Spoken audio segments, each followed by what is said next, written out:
acupressure doctor. I've been seeing him for about 20 years now, and his business is behind me here on Victoria Drive. It's actually near 35th and Victoria on the east side of the street. So that's his business right there. Dr. Low, the yellow awning there. Dr. Low, Chinese Medicine and Acupuncture Clinic. Phone number 778-895-8851. So when I first went to see him, I went into his office and there was a 10-year-old Chinese boy behind the counter.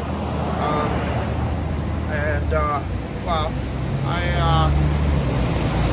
asked the boy, do you do acupressure here? And he goes, Dr. Low, he's really good. Really good. So it was hard to take him seriously just because there was a 10-year-old Chinese boy behind the counter. I figured he didn't know that much, but he spoke pretty good English, okay? And so I met Dr. Low. He doesn't speak much English, just very little. If you need to communicate, he actually speaks Mandarin, so you have to either communicate with his daughter, ask to talk to his daughter, or try to use your phone to translate. So what is acupressure? Acupressure is when you use your thumb or your forearm and you rub the muscles up against the bone, and he presses with about 20 pounds of pressure. I think it would hurt most people, but it sometimes, even hurts me a little bit in some areas, because he'll work the entire body.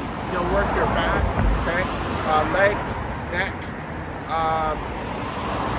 If you want him to focus in on a particular area, like I asked him to focus in on my back, I point towards my back, and I just run my hands along it, and he kind of understands. So at work, I actually lift up a lot of heavy stuff. That's why I get tight muscles or sore muscles a lot. When I was working in the warehouse a lot, there's a lot of high-pitched machinery going off, and I noticed at the end of the 8-hour day, I would have a headache. So I would go see Dr. Low. He would work the neck muscles, and then after I was finished with him, the headache would be gone because he loosened up all the neck muscles going up to the back of your skull. It's really quite amazing. I see some other people work in the warehouse. They're taking Tylenol. But I've been seeing Dr. Low for about 20 years now. And some weeks I even saw him like 2 days a week, a Tuesday and a Thursday. He's actually quite busy. When I saw him a lot, sometimes he's even booked up for the next 2 days, and I think sometimes he even starts at 9 a.m. He goes all the way to 7 p.m. at night. He's got a lot of regular customers.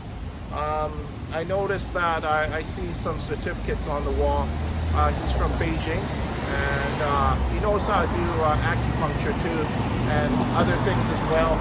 But I just mainly go see him for the acupressure. When I first went to see him, I was paying $33. That was including the tax, and he charged me that same price for quite a few years, just because I guess I was a regular customer to him. Over the years, he raised it to 35, and then I think about 3 years ago he was charging me $40.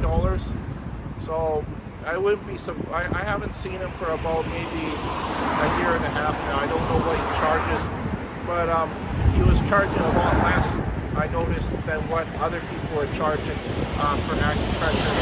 And once when you get to know somebody for a while, and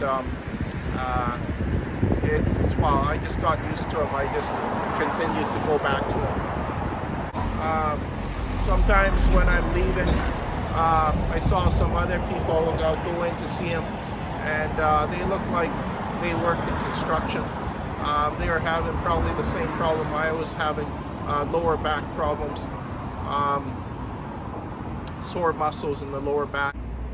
I was also going to see a physiotherapist, but they only massage the muscle maybe for about a couple of minutes, and they hook you up to an ultrasound unit, and they just leave me hooked up to that for about a half an hour.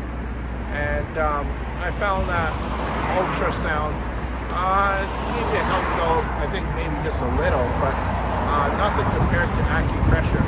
Acupressure was just so much better. When I needed to make an appointment with Dr. Mo, well, he would recognize my voice over the phone, and he would say, "Rick," and then I was saying to him, can I come see you? Well, he knows the word today, he knows the word tomorrow, and I would usually ask for well, an appointment for tomorrow, and then he also knows time too. If you say 1 o'clock, and then if that doesn't work, he'll say 12 o'clock, and then I'll go, yeah, 12 o'clock, and he'll go, okay, we'll make the appointment for 12 o'clock tomorrow.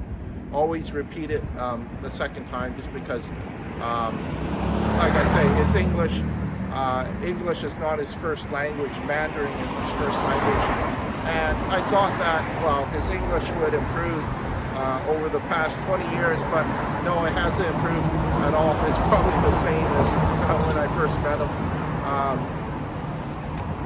I think sometimes, well, when you're from another country, you should learn the language a bit, because it'll be a lot easier to communicate with people. And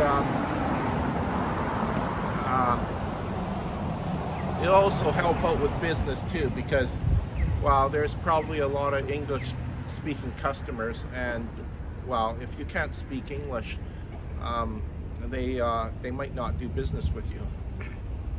Because I remember when I was with my boss a long time ago, somebody had phoned him on his cell phone and said, yeah, I like to change all the windows on the house, change the patio door, and they were speaking Chinese, and then my boss handed the phone to me, and I think they were speaking Cantonese, and well, I said to them, sorry, I can't help you, I don't speak Cantonese. So yeah, my boss, maybe he lost the order right there. So I actually speak the older Chinese dialect.